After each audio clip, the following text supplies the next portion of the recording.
السلام علیکم ورحمۃ اللہ وبرکاتہ۔ کیسے ہیں آپ سب؟ امید ہے آپ سب ایمان، صحت اور تقوی کی بہترین حالتوں میں ہوں گے انشاءاللہ۔ تغذیہ المسائل فائنل ہے یہ، اور سبق نمبر ہمارا 10 ہے۔ شروع کرتے ہیں۔ اعوذ باللہ من الشیطان الرجیم، بسم اللہ الرحمن الرحیم۔ رب اشرح لی صدری ویسر لی امری واحلل عقدۃ من لسانی یفقہوا قولی۔ 7ویں شرط، اعضائے تیمم پر کوئی منع نہ ہو۔ اگر پیشانی یا ہاتھوں کی پشت پر کوئی مانع ہو، جیسے گوند، رنگ، ناخن پالش یا ڈامر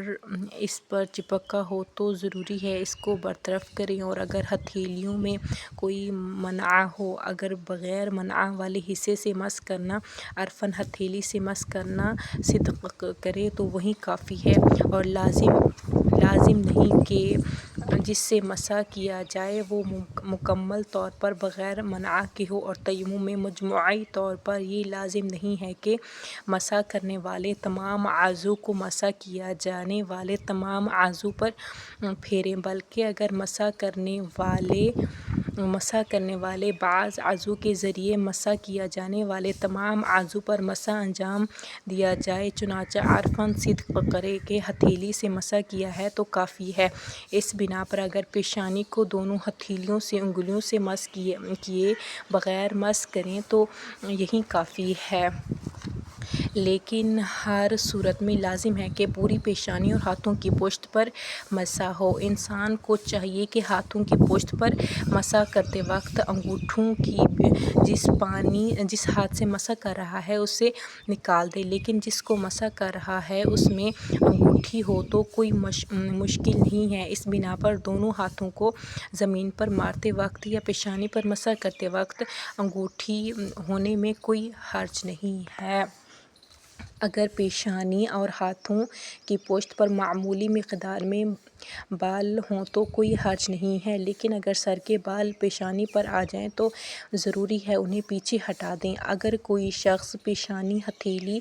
یا ہاتھوں کی پشت پر کسی منع کا احتمال دے اور اس کا احتمال لوگوں کی نظروں میں معقول ہو تو ضروری ہے کہ جستجو کرے تاکہ یقین یا اطمینان حاصل کر کہ کوئی منع نہیں ہے۔ اگر کوئی نجاست جو عرفاً منع شمار ہوتی ہے، جیسے پیشانی یا دونوں ہاتھوں کی پشت پر خون جمع ہو تو ضروری ہے اس کو تیمم سے پہلے یا تیمم کرتے وقت اعضاء کو مسح کرنے سے پہلے برطرف کرے۔ 8ویں شرط، اعضائے تیمم پر کوئی سرایت کرنے والی نجاست نہ ہو۔ تیمم میں لازم ہے اعضائے تیمم پر کوئی نجاست نہ ہو جو تیمم کی مٹی میں یا دوسری چیز جس پہ تیمم صحیح ہے سرایت کرے، لیکن اعضائے تیمم کا پاک ہونا شرط نہیں ہے۔ اس بنا پر اگر پیشانی اور ہاتھ کی ہتھیلی اور پشت متنجس ہو لیکن خشک ہو اور اس میں عین نجاست موجود نہ ہو تو تیمم صحیح ہے، اگرچہ احتیاط مستحب یہ ہے کہ مجموعی طور پر اعضائے تیمم پاک ہوں۔ تیمم کے دوسرے احکام، اگر ہتھیلی سے مراد کلائی سے انگلی کے سر تک ہے کو مٹی یا اس کے مانند دوسری چیزوں پر مارنا یا رکھنا اور اعضائے تیمم کو اس کے ذریعے مس کرنا کسی عذر کی بنا پر ممکن نہ ہو تو ضروری ہے ان اعمال کو دونوں ہتھیلیوں کی پشت سے انجام دیں۔ اسی طرح اگر ہتھیلی متنجس اور اس میں رطوبت پائی جاتی ہو تو اس چیز کی نجس کا سبب بنے جس پر تیمم کیا جا رہا ہے، جیسے مٹی، اس کے مانند چیز میں سرایت کرے اور اس سے بچنا ممکن نہ ہو، اگرچہ خشک کرنے کے ذریعے ہو تو ضروری ہے ہتھیلی کی پشت سے تیمم کے افعال کو انجام دے۔ لیکن اگر اعضائے تیمم کو خشک کرنا ممکن ہو اور اعضائے تیمم پر عین نجاست بھی نہ ہو تو ضروری ہے معمول کے مطابق تیمم کریں۔ ایسی صورت میں اعضائے تیمم کا نجس ہونا تیمم کے صحیح ہونے میں کوئی حرج نہیں رکھتا۔ اگر پیشانی یا ہاتھ کی پشت پر کوئی رکاوٹ ہو، مثلاً زخم ہو اور جبیرہ رکھتا ہو، کپڑا یا دوسری چیز اس پر بندھی ہو جس کو کھول نہ سکتا ہو تو ضروری ہے اس پر ہاتھوں کو پھیریں، اور اور اگر جبیرہ یا رکاوٹ ہتھیلی میں ہو اور اس کو برطرف نہ کر سکتا ہو، اگر پوری ہتھیلی پر نہ ہو تو باقی بچی ہوئی ہتھیلی سے جہاں منع نہیں ہے مسح کو انجام دیں، اور اگر پوری ہتھیلی پر ہو تو اس سے مسح کرنا کافی ہے۔ اگر کوئی پیشانی یا ہاتھوں کی پشت کے مختلف حصوں پر مسح نہ کرے تو تیمم باطل ہے، چاہے جان بوجھ کر مسح نہ کرے یا مسئلے کو نہ جانتا ہو یا بھول گیا ہو، لیکن بہت زیادہ وقت دقت کرنا بھی لازم نہیں ہے، بلکہ اتنا کہیں کہ پوری پیشانی اور ہاتھوں کی پشت کو مسح کیا ہے کافی ہے۔ اگر کوئی یقین نہ کرے کہ پوری ہاتھوں کی پشت کا مسح کیا ہے تو یقین کرنے کے لیے ضروری ہے کہ کلائی سے تھوڑا اوپر بھی مسح کریں، لیکن انگلیوں کے درمیان مسح کرنا لازم نہیں ہے۔ سبق نمبر 11 ہے، اگر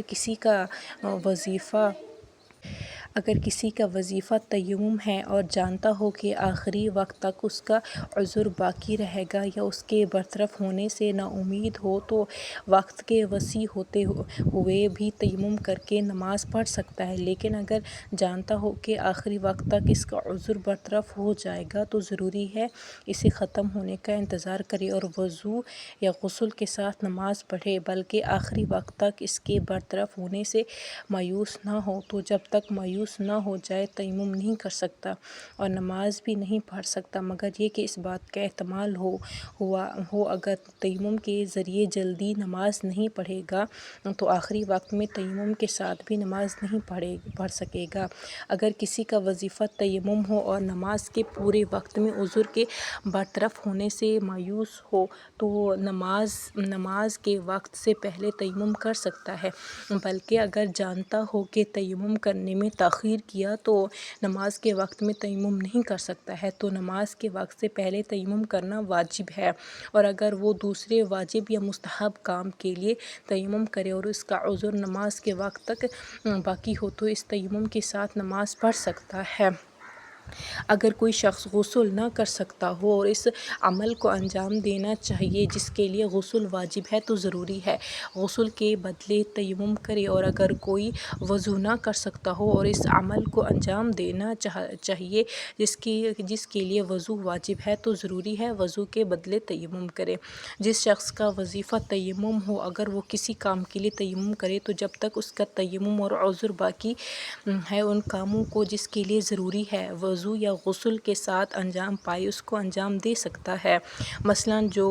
منجب ہو اور پانی اس کے لیے ضروری رکھتا ہو اور وہ تیمم کے ساتھ نماز پڑھتا ہو جب تک اس کا عذر باقی ہے اور تیمم باطل نہیں ہوا ہے اور مستحب اور مسجد یا مشرفہ میں جا سکتا ہے۔ اسی طرح اگر کسی کا عذر وقت کی تنگی ہے اور نماز کے لیے تیمم کیا ہو، نماز کی حالت میں وہ طاہر شخص کا حکم رکھتا ہے، اس بنا پر اسی حالت میں قرآن مس کر سکتا ہے، لیکن یہ تیمم ان کاموں کے لیے جو نماز کے بعد پیش آئیں اور وضو یا غسل کی ضرورت ہو، مثلاً یہ کہ نماز کے بعد قرآن کو مس کرنا چاہتا ہو تو یہ تیمم کافی نہیں ہے، اور اگر کسی شخص نے مس پانی کے ہوتے ہوئے نماز میت اور سونے کے لیے تیمم کیا ہو تو صرف ان کاموں کو انجام دے سکتا ہے جن کے لیے تیمم کیا ہے۔ اگر کوئی شخص جنابت کے بدلے تیمم کرے تو لازم نہیں ہے نماز کے لیے وضو کرے، اسی طرح اگر دوسرے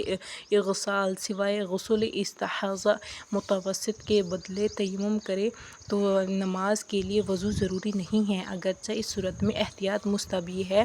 وضو بھی کرے، اور اگر وضو نہ کر سکتا ہو تو وضو کے بدلے دوسرا تیمم کرے، لیکن غسل استحاضہ متوسط کے بدلے میں جو تیمم کیا ہے لازم ہے وضو بھی کرے، اور اگر وضو نہ کر سکتا ہو تو وضو کے بدلے دوبارہ تیمم کرے۔ جو چیزیں وضو کو باطل کرتی ہیں وہ وضو کے بدلے کیے گئے تیمم کو بھی باطل کرتی ہیں، اور جو چیزیں غسل کو باطل کرتی ہیں وہ غسل کے بدلے کیے گئے تیمم کو بھی باطل کرتی ہیں۔ عذر کے ختم ہونے سے تیمم باطل ہو جاتا ہے، اس بنا پر اگر پانی نہ ملنے یا کسی اور عذر کی بنا پر تیمم کرے تو عذر کے برطرف ہونے کے بعد اس کا تیمم باطل ہوتا ہے۔ اگر کوئی غسل کے بدلے تیمم کرے اور اس کے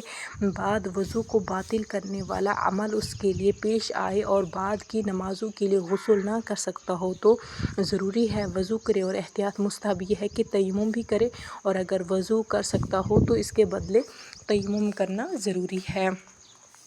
جس شخص نے احتیاطاً غسل جبیرہ اور غسل کے بدلے تیمم کیا ہو، اور اگر غسل اور تیمم کے بعد نماز پڑھی اور نماز کے بعد وضو کو باطل کرنے والا عمل اسے سرزد ہو جائے، مثلاً پیشاب کرے، تو بعد کی نماز کے لیے ضروری ہے وضو کرے، اور اگر نماز سے پہلے حدث سرزد ہو تو اس نماز کے لیے بھی وضو کرنا ضروری ہے۔ اگر کوئی شخص غسل نہ کر سکتا ہو اور چند غسل اس پر واجب ہوں تو ان غسلوں کے بدلے ایک تیمم جائز ہے، اور احتیاط مستحب یہ ہے کہ ہر ایک کے بدلے ایک تیمم کرے، اور مجموعی طور پر کئی تیمم کے تداخل کا حکم کئی غسلوں کے تدخل کا حکم ہے۔ غسل یا تیمم کے تداخل کا معنی یہ ہے کہ سب کی نیت سے ایک غسل یا ایک تیمم کے انجام دینے سے بقیہ غسل اور تیمم بھی انجام پا جاتے ہیں، اور الگ الگ غسل یا تیمم کی ضرورت نہیں ہے۔ اگر تیمم کے درمیان شک کرے کہ کسی حصے کو بھولا ہے یا نہیں، اگر اس حصے سے گزر گیا ہو تو اپنی شک کی پرواہ نہ کرے، یعنی تیمم کے اس جز میں مشغول ہو گیا ہو کہ اگر اس مشکوک حصے کو انجام نہ دیا ہو تو شرعاً اس حصے میں مشغول نہیں ہو سکتا تھا۔ مثلاً بائیں ہاتھ کو مس کرتے وقت شک کرے داہنے ہاتھ یا چہرے کو مس کیا ہے یا نہیں، اور اگر نہیں گزرا ہے تو ضروری ہے اس حصے کا تیمم کرے۔ اگر کوئی بائیں ہاتھ کو مس کرنے کے بعد شک کرے تیمم صحیح کیا ہے یا نہیں تو اس کا تیمم صحیح ہے، اگرچہ اس کا شک بائیں ہاتھ کے مسے میں ہو تو لازم ہے اس کو مسح کرے، مگر یہ کہ عرفاً وہ تیمم سے فارغ ہو گیا ہو، مثلاً ایسے عمل میں وارد ہو گیا ہو جس میں طہارت کی شرط ہے، یا عرفاً موالات ختم ہو گیا ہو۔